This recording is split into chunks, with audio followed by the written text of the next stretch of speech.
문 대통령 신년사 신사업 육성 관련주 매수 타이밍일까? 자, 얘기 나왔던 거 봤더니 뭐 미래 산업, 뭐 수소차라든지 뭐 AI 관련된 얘기들에 대해서 이제 뭔가 이렇게 좀 시장에서 그래도 좋은 기운을 가져갈 수 있는 이야기들이 나오긴 했는데, 근데 이게 어떤 쪽에서는 이게 꼭지다라는 얘기를 하는 사람들도 있어요. 이런 얘기가 나왔기 때문에. 자, 그럼 과연 박찬홍 파트너가 볼 때는 신사업 관련된 육성 발언을 하긴 했는데 이게 과연 길게 갈 수 있는 내용인지 아니면 진짜 그냥 잠깐 들어야 되는 내용인지 잊어버릴까요? 어떡할까요? 네, 일단은 우리 문재인 대통령께서 일단은 신년 기자회견에서 어떤 섹터를 얘기했는지 간단히 정리를 해보면 뭐 전기차, 수소차, 그다음에 스마트 팩토리, 그러니까 스마트 공장, 그리고 이제 스마트 시티, 자율주행차, 드론. 그다음에 이제 바이오 헬스케어, 그다음에 에너지 산업, 뭐 스마트 팜, 핀테크 이렇게 다방면에 걸쳐서 말씀을 해주셨는데요. 오늘 마침 이제 수소차 관련주들 급등 흐름을 보이다가 차익 매물이 나오면서 윗꼬리를 달렸고요. 그다음에 전기차 관련주들도 상승한 종목도 있지만 하락한 종목도 있습니다. 그리고 이제 스마트 팩토리 관련주들 중에서 뭐 SM코어나 포스코 ICT 같은 종목들 상승 흐름을 보였는데요. 결론은 저는 이렇게 보고 있습니다. 정부 예산을 들이면서 진행하는 정책들 같은 경우는 지속적으로 수혜를 볼 수가 있고 이것이 선순환되면서 중장기적으로는 실적과 매출이 좋은 영향을 받으면서 우상향할 수 있다. 그렇기 때문에 지금 물론 많이 올라온 부분도 있습니다. 하지만은 저는 눌림목이 온다면은 과감하게 담아야 된다고 생각을 하고 있고요.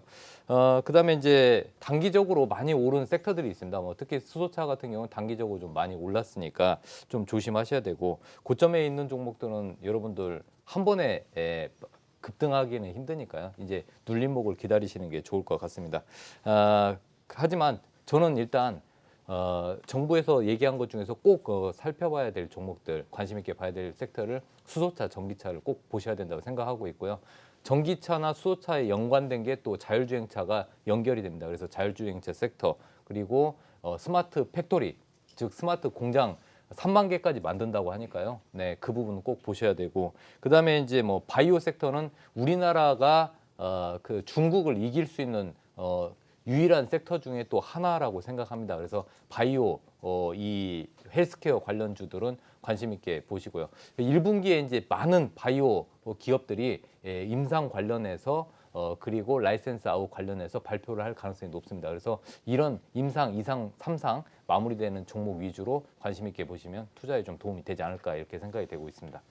자, 그러면 결국은 정부에서 이야기하는 것들은 장기적으로 봤을 때는 도움이 좀 될 수가 있다라는 측면에서 볼 때 지금 뭐 조금 조정이 있다라고 하면 담아보는 건 어떨까라는 아이디어를 주셨는데요. 조민규 파트너가 볼 때는 그러면 지금이 과연 뭐 고점이라는 얘기도 분명히 있으니까 근데 저점일 수도 있는 거고요. 올해 내내 봤을 때 이 얘기했던 내용들이 어떨까요? 일단 저는 정책적인 부분들하고 이제 신사업 육성이라고 하는 것들이 이제 정부에서만 국한된 사업은 아닌 것 같아요. 그러니까 삼성전자도 마찬가지고 현대차도 마찬가지고 또 뭐 LG그룹도 마찬가지고요. 전체적으로 지금 삼성전자 이제 LG전자의 어떤 실적 쇼크에 대한 반응도가 사실 이제 단순히 그냥 반도체, 그다음에 가전제품, 뭐 냉장고, 세탁기, 텔레비전 뭐 이런 거 팔아가지고 앞으로 먹고 살기 힘들다라는 반증이 될 수도 있거든요. 그런 부분에 있어서 정부도 마찬가지지만 지금 민간 기업들 중에서 대기업들도 마찬가지로 4차 산업을 통해서 새로운 어떤 성장 동력을 확보하기 위한 노력을 상당히 많이 하고 있습니다. 뭐 대표적으로는 LG전자 같은 경우도 지금 로봇 사업을 지금 계속해가지고 추진을 하고 있고요. 그다음 이번에 CES에서도 삼성도 마찬가지로 똑같이 로봇 사업과 관련된 흐름들의 또 시작을 얘기를 하고 있거든요. 이런 부분들이 과거에 그냥 우리가 알고 있는 실생활에서 접할 수 있는 가전제품만 가지고서는 앞으로의 미래 먹거리 사업을 추진할 수 없다라는 것들이 지금 이번 4분기 실적 때 확인이 됐다라고 보시면 될 것 같고, 이제 정부 정책적인 부분들은 이제 민간 기업이 이런 사업을 하는 데 있어서 규제에 대한 부분의 완화라던가 이런 부분들도 또 풀어주고, 또 작은 중소기업들이 새로운 어떤 산업을 추진하는 데 있어서 시작하는 데 있어서 아무래도 자금력적인 측면에 있어서의 좀 부담이 있다 보니까 이런 부분에 있어서의 도움을 주겠다, 이런 방향성으로 봐야 될 것 같고요. 올해는 계속해가지고 이런 부분들을 집중적으로 보셔야 될 거라고 생각을 하고 있습니다. 그러니까 길게 보면 작은 잔파동 같은 경우는 뭐 지금 당장에 보니까 주가가 좀 올라온 것 같은데 부담스러워 이럴 수 있겠지만, 또 조정이 거치고 나서 또 주가가 올라가면 지금이 또 쌌던 가격이 될 수가 있거든요. 그래서 종목군들로 좀 설정을 하실 때도 이제 정책에 대한 부분들과 이제 기업에 대한 실적의 반영도가 높은 것들, 그러니까 단순한 어떤 테마성 재료 혹은 이슈에 따라 가지고 주가가 급등락을 하는 종목군들이 아니라 진짜 정부 정책이 됐을 때 앞으로 미래적인 실적이 실제 기업의 사업을 통해 가지고 적용될 수 있는 기업들을 좀 선별하는 그런 것들이 꼭 필요할 것 같고요.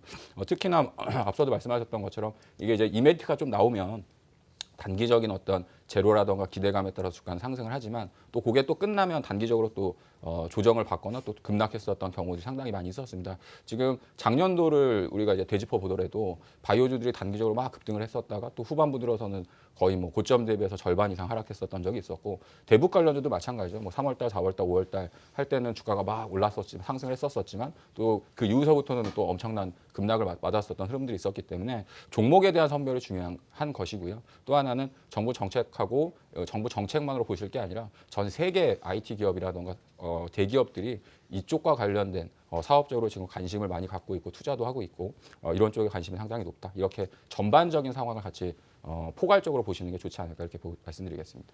그리고 정부 정책 중에서 이제 전 세계에서 시장이 분명히 밀고 있는 그런 섹터들이 있잖아요. 그쪽을 이야기를 하시는데 제가 한번 강준혁 파트너한테 바로 물어보도록 하죠. 그럼 그 많이 나왔던 이야기 정말 쫙 펼쳐놨기 때문에 그 중에서 몇 가지 좀 골라주시죠. 좀 정리를 시키려고 그러십니까?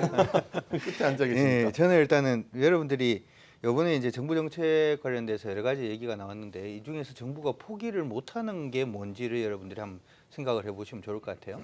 그러니까 예를 들어서 우리 쉽게 한번 생각을 해봅시다. 이번에 이제 문재인 정부 이제 그 3년차에 이제 진입을 하면서 이전에 대해서 얘기가 나왔던 것이 이제 경제 부분이 좀 약하다 이런 얘기가 나왔잖아요. 근데 네. 우리 지금 가만히 보면 현대기아차가 안 좋아지는 모습이 보이면서 강주 경제도 이상해지려 그러고 울산도 이상해지려 그러고 심지어는 GM의 어떤 철수라든지 하는 부분들 때문에 군산도 이상해지는. 그러니까 소위 말해서 이제 지금 일자리 정책이라든지 여러 부분에 대해서 열심히 뭐 정규직 전환이라든지 하는 부분을 얘기를 한다라고 하더라도 우리나라 자동차 부품 업체들이 좀 줄도산을 해버리면은 다 이제 이게 도루묵이 되는 그런 그렇죠. 부분이 생기지 않을까 싶습니다. 정부 정책을 잘 뜯어보면 이렇게 돼요. 사실은 이제 정부에서 그렇기 때문에 자동차 부품 업체를 무조건 지금 살려고 노력을 하고 있습니다. 지금 정부에서 지원하고 있는 게 3조 플러스 알파를 지금 지원을 하겠다 이렇게 얘기를 했는데 가만히 생각을 해보니까 지금 이제 화석연료 자동차 부분에 자동차 부품을 대는 회사들이 지금 돈 지원을 해준다고 얘들이 회생을 할 수 있느냐? 회생하기 굉장히 좀 힘들어지겠죠. 그렇기 때문에 정부에서 내세우고 있는 것이 수소차하고 전기차 부분을 우리 국내에서 생산하는 부분을 전체 비중의 10%까지 끌어올리겠다 이렇게 얘기를 지금 하고 있는데 그러면 전기차하고 수소차를 그냥 만들면은 부품 업체들이 그 부품을 만들 수 있느냐? 만들기 어렵죠. 그래서 얘기가 나온 게 스마트 팩토리 얘기가 나온 겁니다. 그러니까 네. 1년에 최소한 자동차 부품 업체들 같은 경우에는 500개씩 스마트 팩토리 지원을 해서 전체적으로 한 2,000여 개 정도는 스마트 팩토리로 돌아갈 수 있도록 지금 만들어내겠다 이렇게 지금 얘기를 하고 있고요. 그렇게 해서 신재생을 수소차라든지 전기차를 살리려 그러니까 시장 안에서 지금 얘기가 나오고 있는 부분이 야 수소는 수소 스테이션 자체를 도심에 짓기가 어렵지 않느냐. 이렇게 얘기가 나오니까 정부에서 또 준비를 했던 게 규제 샌드박스 얘기가 나오면서 도심에다가 그러면은 지을 수 있도록 규제를 조금 완화시키는 규제 생각 안 하고 일단은 먼저 한번 해보겠다라는 얘기들이 나오고 있죠. 그래서 이게 제가 지금 얘기가 조금 길어졌습니다만은 이렇게 이제 그 기본적으로 우리나라의 일자리라든지 하는 부분을 안정화시키기 위해서 첫 번째로 자동차 부품 업체를 살리려고 하다 보니까 신재생 수소차하고 전기차에는 투자를 할 수밖에 없는 그러한 모습을 일단 보여주고 있고요. 실제로 이제 이 부분을 위해서 수소차 충전소 같은 경우에 지금 15개 정도 있거든요. 근데 이걸 2019년도에 80개까지 늘리겠다 이렇게 지금 얘기를 하고 있고요. 2022년까지 310개소까지 늘리겠다 이렇게 지금 얘기를 하고 있고 전기차 충전소 같은 경우에도 올해 지금 한 3,800기 정도가 있는데 이게 만기 정도까지 늘리겠다 이렇게 또 얘기를 하고 있습니다. 아까 말씀을 해드린 대로 수소차 보급 같은 경우에도 기존의 정부에서 발표했던 거에 대비해서 굉장히 큰 폭으로 지금 정부에서 지금 잡고 있기 때문에 이렇게 생각을 해본다면 일자리를 잡기 위해서 아니면은 질적인 어떤 성장, 고용 안정 이걸 위해서 지금 정부가 원래 해야 되는 부분은 전기차, 수소차는 무조건 해야 된다라는 얘기가 되기 때문에 이렇게 어쩔 수 없이 무조건 해야 되는 부분에 대해서는 여러분들 반드시 좀 관심을 가져두시기 바라겠고 전기차 같은 경우는 좀 많이 오른 부분이 있으니까 수소차 부분에 대해서는 여러분들 반드시 기억을 한 게 해두시면 좋을 것 같고 하나 더 말씀을 해드리면 자동차 부품업체를 살리려 그러면 무조건 살려야 되는 회사가 있습니다. 현대차가 살지 않고서는 자동차 부품 회사가 살 수가 그쵸? 없겠죠. 그렇기 네. 때문에 실적이 안 된다라고 하더라도 정부 정책의 어떤 의지로서 자동차 관련된 완성차 관련된 종목군들도 지금부터는 관심을 가져두시는 게 어떨까 싶습니다.